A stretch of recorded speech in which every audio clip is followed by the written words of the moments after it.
Alright, so on June 6th, somebody posted that Tyler said at the Newark press conference that we're still missing things from the Trench music videos. Brittany Richard responded asking for some clarity, and they replied, the question was, when creating the music video trilogy of Jumpsuit, Levitate, and Nico, what was your thought process, and how was it since you've never done something like that before? And Tyler responded, I find it funny that there are still things people don't know. Okay, so the point of this video is to list off some candidates for what some of those things might be. There's no theorizing happening here. This is not about answers. This is about finding the right questions by kind of itemizing holes in the knowledge we have, with one quick caveat.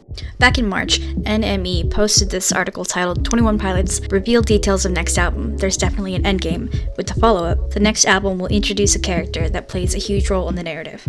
So just because Tyler finds it funny, there's things we don't know, doesn't mean it is possible for us to know them. Because, well, I truly don't want anyone to anticipate what's happening next. I don't know why any writer would want that. So, we could be dumb. There's an equal chance we are just dumb. Or we might not have the tools to put together whatever it is we haven't quite put together yet. That being said, let's go. Starting with Jumpsuit. So as we know, Jumpsuit opens on Tyler lying in this, stream bed. He gets up and he starts to look around. We really get a look at this water.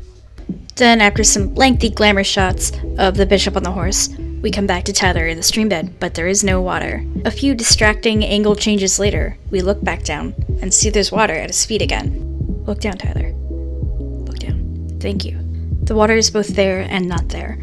So rewinding back to the same start point, Tyler's armband will switch sides 1, 2, 3, 4, 5, 6. You get the idea, it's a lot.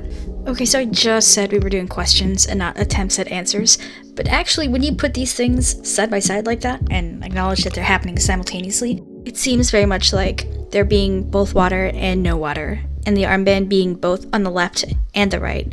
That's a really strong example of a liminal space, which means between two places. A liminal space is a place that's neither here nor there, but somewhere in between them, like a threshold.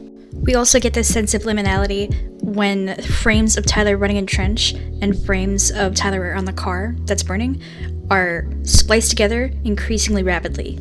It's that same visual language that tells us these two separate things are actually the same thing, or at least happening concurrently. Okay, so my first two items on this list were going to be where does the water go and why does the armband switch sides? But in retrospect, it seems a lot like those are just two really good visual ways of demonstrating the theme of being between two places. Moving on.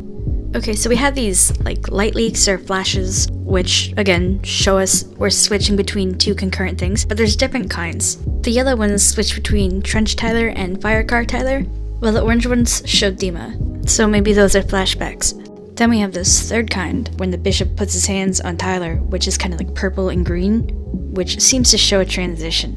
Because obviously that's the moment Tyler goes from being relatively free to being under the influence of the bishop. And then in Nico, we have a parallel one of the same color, not as Tyler is caught, but as he's about to leave again. Those specific colors even make their way into the stage lighting. And I, for one, feel like we could stand to know a little bit more about this. So that's my number 3. Number 4, this visual distortion. So I thought it might be like a this kind of thing. We're starting with our lens baby, which is a funny little lens that distorts the angle of the focal plane and makes everything feel stretched. It'd be cool. And that may not be untrue, but that's more of a how than a why. So, number 4, why is this distorted? I don't know. Maybe it's to add to that feeling of unreality, but I feel like there's a better answer. Number 5, where is this? So, in July of last year, Mark says on Twitter, a few months after the events of Heavy Dirty Soul, Tyler finds a jacket in the trunk, heads out into trench. We pick up with him weeks later when he is in the water. Jumpsuit happens, gets dragged back to Dima. Josh starts a rescue mission. So we go from this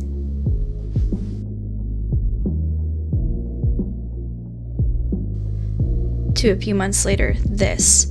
And as you can see, kind of in the background there, the lines on the road just end. So Tyler is going to cross from one kind of space to another. You get the sense that this isn't quite real. But also, even though Mark says that, this is after the events of Heavy Dirty Soul, the end of Heavy Dirty Soul has this sequence that shows us it's a cycle. Much like Nico shows us that the Trench trilogy is a cycle. Obviously, I'm not saying that's untrue. I'm saying, what does it mean for us to cross from one space where a cycle exists into another? It's almost like he's crossing dimensions.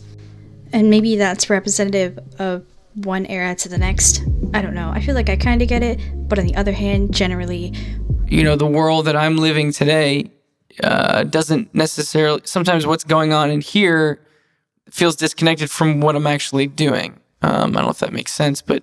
So in order to make sense of what's up here, which is super abstract and tough to fully understand, to kind of pour yourself into a world that's closer to kind of where you're living now, yet very different, and yet you're completely in control of which direction to go and how to build that world out.